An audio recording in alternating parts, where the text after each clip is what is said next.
Hello बच्चों, आज का हमारा टॉपिक है नादान दोस्त। इसके लेखक हैं मुंशी प्रेमचंद जी। मुंशी प्रेमचंद के बारे में आप बहुत सारी कहानियाँ पहले भी पढ़ चुके होंगे और अपनी नीचे की क्लासेस में। तो आज हम क्लास 6 के एक नई टॉपिक मुंशी प्रेमचंद की कहानी नादान दोस्त के बारे में पढ़ाई करेंगे। तो मुंशी प्रेमचंद की बहुत सारी कहानियाँ आप जानते भी होंगे, जिसमें से कुछ कहानियाँ हैं इधर। गोदान, कर्म, गबन, रंगभूमि, कर्मभूमि, देवासन। मुंशी प्रेमचंद जी का जन्म सन 1880 में हुआ था। मृत्यु सन 1936 में हुआ था। उनका जन्म लम्ही गांव के वाराणसी में हुआ था। मुंशी प्रेमचंद के बारे में और भी बहुत कुछ जानने के लिए भी आप आगे भी पढ़ाई करेंगे। हम आज के कविता में मुंशी प्रेमचंद के बारे में पढ़ेंगे। तो आगे बढ़ते हैं और शुरू करते हैं आज का टॉपिक नादान दोस्त के बारे में।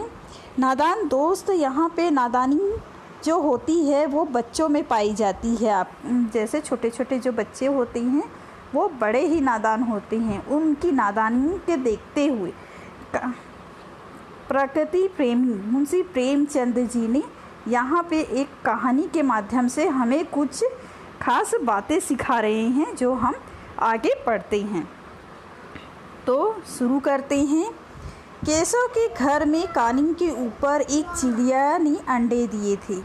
केशव और उसकी बहन श्यामा दोनों बड़े ध्यान से चिड़ियों को वहाँ आते जाते देखा करती थी।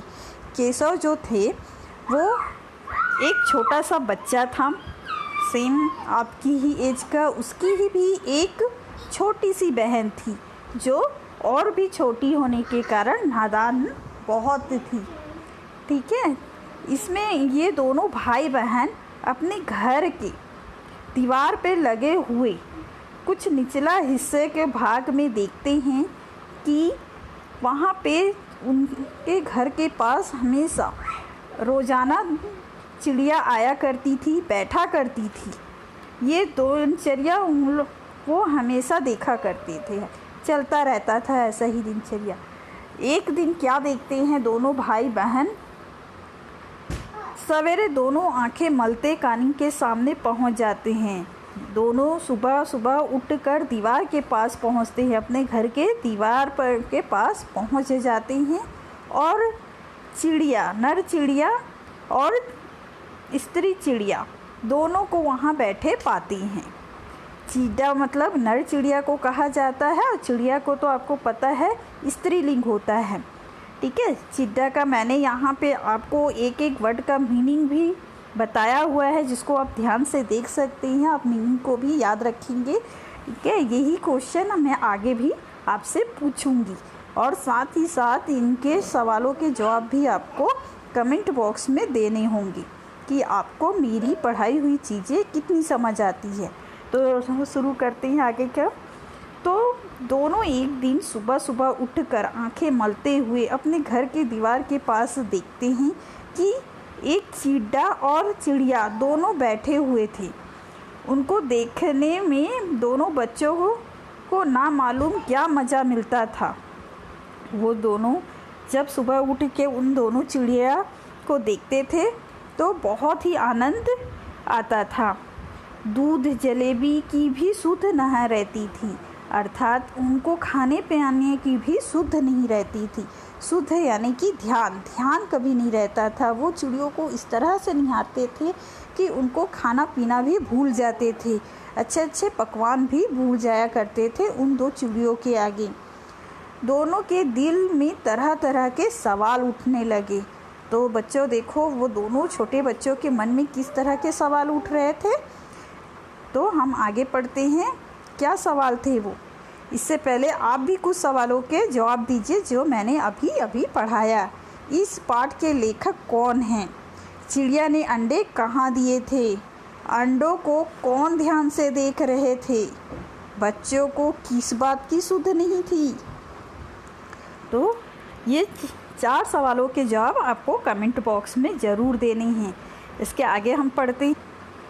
अंडे कितने बड़े होंगे, किस रंग के होंगे, कितने होंगे। अर्थात वो जो छोटे बच्चे थे जो सुबह सुबह उठकर अपने घर की दीवार से लगे हुए उस घोंसले को देखकर ये सवाल करते हैं मन ही मन कि अंडे कितने होंगे, किस रंग के होंगे, कितने होंगे, क्या खाते होंगे, उनमें बच्चे किस तरह निकल आएगा। बच्चों के पर मतलब होता है आपके पंख। बच्चों के पर कैसे निकलेंगे, जो चिड़िया के पंख है वो कैसे निकलेंगे, घोंसला कैसा है। लेकिन इन बातों का जवाब देने वाला कोई नहीं। ना अम्मा को घर के काम धंधों से फुर्सत थी, ना बाबूजी को पढ़ने लिखने से। दोनों बच्चे आपस में ही सवाल जवाब करके अपने दिल को तसल्ली दिया करते थे। तसल्ली बोले तो दिलासा, ठीक है। तो यहाँ पे हम देखते हैं कि वो दोनों छोटे बच्चों के मन में किस किस तरह के सवाल उठ रहे थे, ठीक है। अब ये सवालों का जवाब किससे पूछे। माँ तो अपने घर के कामों में फुर्सत ही नहीं पाती थी और पापा जो थे वो भी अपने ऑफिस के काम से फुर्सत नहीं पाते थे। तो वो एक दूसरे से ही आपस में सवाल करते और जवाब ढूंढने की कोशिश कर रहे थे, ठीक है। तो किस तरह के ये क्वेश्चंस थे आगे देखते हैं। आपके जो नेक्स्ट सवाल है, जो नेक्स्ट क्वेश्चन है वो इस प्रकार है। अंडों के पास कौन बैठे रहते थे। बच्चों के मन में कैसे कैसे सवाल उठ रहे थे। दोनों बच्चों के सवालों का जवाब देने वाला क्यों कोई नहीं था। माँ क्या करने में व्यस्त थी, पिताजी किस में व्यस्त थे। दोनों बच्चे किस प्रकार अपने मन को तसल्ली देते थे। ये सवाल जो है 6 सवाल, इसको भी आपको कमेंट बॉक्स में लिख के देना होगा। तो चलिए आगे पढ़ाई करते हैं। तो श्यामा कहती है, जो उसकी छोटी बहन है उसका नाम था श्यामा, ठीक है, और केशव जो था उसका बड़ा भाई। तो यहाँ श्यामा जो है उसकी छोटी बहन, वो क्या कहती है आइए देखते हैं। क्यों भैया, बच्चे निकलकर फुर से उड़ जाएंगे। श्यामा अपने भाई से पूछती रहती है कि भैया इन अंडों से जो बच्चे निकलेंगे क्या वो उड़ जाएंगे। तब केशव अर्थात उसका भैया जवाब देता है, गर्व से कहता है, नहीं रे पगली, पहले पर निकलेंगे। अर्थात वो कहता है, नहीं बहन, पहले तो इसके पंख निकलेंगे, बगैर पंखों के वो कैसे उड़ेंगे। जब तक उनके पंख नहीं आएंगे वो उड़ नहीं पाएंगे। इस तरह से उसकी बहन की नादान सवालों का जवाब बड़े ही प्यार से उसका भाई केशव देता है। तो आगे देखते हैं श्यामा क्या कहती है। श्यामा बच्चों को क्या खिलाएगी बेचारी।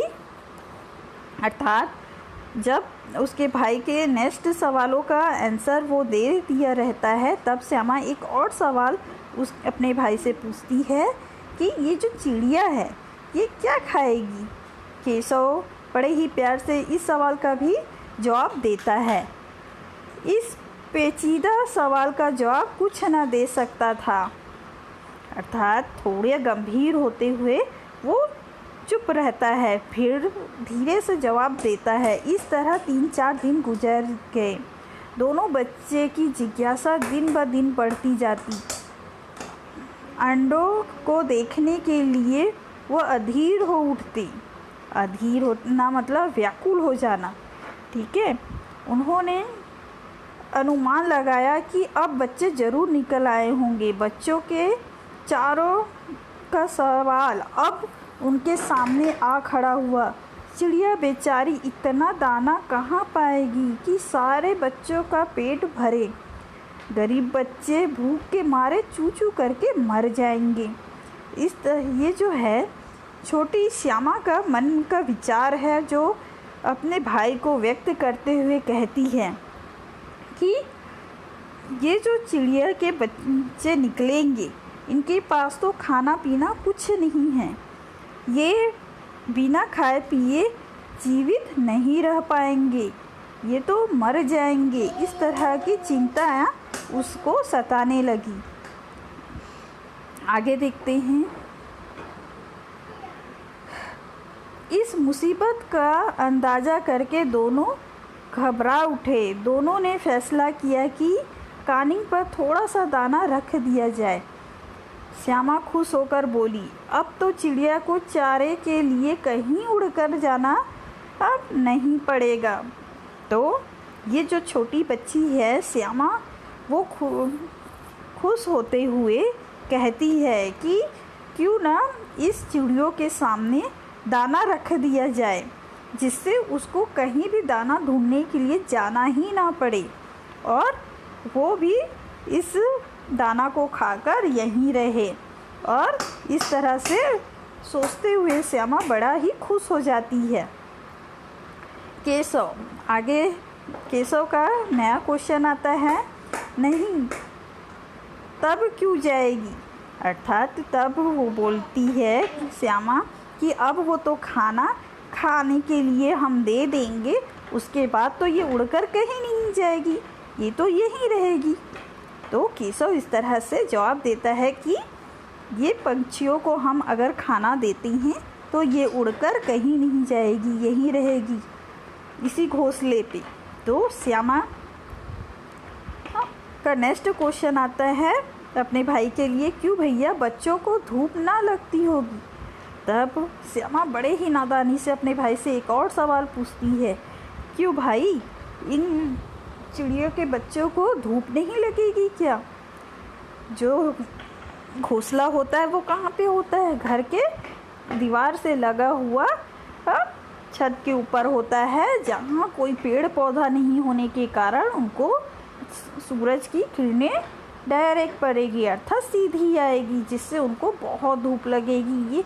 ये चिंता श्यामा को सताती है और अपने भाई से पूछती है कि क्या उन बच्चों को धूप नहीं लगेगी। केशव का ध्यान इस तकलीफ की तरफ ना गया, अर्थात जब ये कोई सवाल पूछती है श्यामा, तब इस बात पर उसका कोई ध्यान नहीं दिया। फिर बोला, ज़रूर तकलीफ़ हो रही होगी, बेचारे प्यास के मारे फड़प रहे होंगे। फड़प यानी तड़पना, ठीक है। ऊपर छाया भी तो नहीं, कोई नहीं है। छत के ऊपर जो है घोंसला है, वहाँ पे तो किसी प्रकार की कोई छाया नहीं है, ना पेड़ पौधों की कुछ भी छाया नहीं है। तो आखिरी यही फैसला हुआ कि घोंसले के ऊपर कपड़े की छत बना देनी चाहिए। तब श्यामा का जो भाई था केशव, ये सोचते हुए कहता है कि क्यों ना हम कपड़े का एक छत बना दे, जिससे उनको धूप नहीं लगेगी। पानी की प्याली और थोड़े से चावल रख देने का प्रस्ताव भी स्वीकार हो गया। अब उनको कपड़े से ढका हुआ छाया भी मिलेगा, खाना भी वहाँ वो छोटे बच्चे लाके देंगे। इस तरह से दोनों आपस में बात करते हुए बड़ी ही खुशी से उन चिड़िया को देखते हुए नादानी में ये सारी व्यवस्था उनके लिए करती हैं कि किस प्रकार पेड़ों की कमी होने के कारण ये चिड़िया अपना घोंसला पेड़ पे जो बनाया करते थे, अब पेड़ की कमी होने के कारण घर के दीवारों पे या कहीं रास्ते पे किनारे पे बना लेती हैं और इनको वहाँ पे अंडा देना पड़ता है, जहाँ पे वो इस तरह का घोंसला बनाते हैं। लेकिन इनके अंडे ज़्यादा दिन जीवित नहीं रहते हैं, क्योंकि जिस तरह से पेड़ कट रहे हैं, वातावरण में भी परिवर्तन आ रहा है, धूप बढ़ रही है। इसीलिए प्राकृतिक प्रेमी मुंशी प्रेमचंद ने यहाँ दो छोटे बच्चों के माध्यम से, चिड़िए के माध्यम से ये बताया है कि किस प्रकार हमारे वातावरण में परिवर्तन आने के कारण हमारी वातावरण को तकलीफ हो रही है। लोगों की ज़रूरतों के कारण हमारा वातावरण खराब हो रहा है। इसलिए कहा जाता है बच्चे कि हमेशा एक पेड़ अगर आप काट रहे हैं तो उसकी जगह 10 पेड़ लगाएं, जिससे हमारा वातावरण स्वस्थ रहेगा। ठीक है, तो आज के लिए इतना ही पर्याप्त है। तो आगे मैं इसका दी हूँ तो यहाँ पे मैं जो बताऊँगी संज्ञा जैसे कि मैंने आपको पहले ही कहा था, इसमें कुछ ग्रामर की चीज़ें भी मैं आपको बताऊँगी। संज्ञा किसे कहते हैं? संज्ञा किसी प्राणी, वस्तु, स्थान, गुण या भाव के नाम को संज्ञा कहते हैं। संज्ञा के 5 भेद होते हैं: व्यक्तिवाचक, जातिवाचक, भाववाचक, समूहवाचक और द्रव्यवाचक। तो इन वाचकों को भी के बारे में, 5 भेद के बारे में भी मैं आगे की कहानी में बताऊंगी। फिलहाल इस कहानी में संज्ञा के बारे में जो मैंने आपको बताया है, किसी प्राणी कौन थे? बच्चे थे, अर्थात दोनों बच्चे में संज्ञा है। वस्तु क्या है? घोंसला को वस्तु है, खाना वस्तु है, ठीक है। स्थान, जिस स्थान पे वो घोंसला बनाए हुए थे वो भी संज्ञा है। गुण अर्थात जिस तरह का भाव उनके में उत्पन्न हो रहा था, करुणा का, ठीक है, जो चीज़ वो कर रहे थे उसे संज्ञा कहते हैं। भाव, जिस तरह का करुणामयी भाव बच्चों के में अंदर आ रही थी, उस करुणा के कारण ही ये सफल हो पाया, इसी को संज्ञा कहते हैं। अर्थात आप अगर इस पूरी स्टोरी में देखें तो यहाँ पे बहुत सारे संज्ञा आपको मिलेंगे, ठीक है। नाम भी संज्ञा है, जैसे केशव, कानिंग, ये चिड़िया के अंडे, श्यामा, अम्मा, घर, गर्व, ये सारे संज्ञावाचक होते हैं। और इनके 5 भेद मैं आगे की स्टोरी में पढ़ाऊँगी। तब तक के लिए, आगे की स्टोरी के लिए आप मेरा चैनल को सब्सक्राइब करिए, जिससे आपको नोटिफिकेशन आएगा कि मेरा नेक्स्ट वीडियो कब आ रहा है, तो जिससे आप नेक्स्ट स्टोरी या नेक्स्ट टॉपिक पढ़ाई कर सकें। तो आज के लिए इतना ही, ठीक है। और आप हमारे चैनल को सब्सक्राइब करना ना भूलें, लाइक करना ना भूलें। धन्यवाद।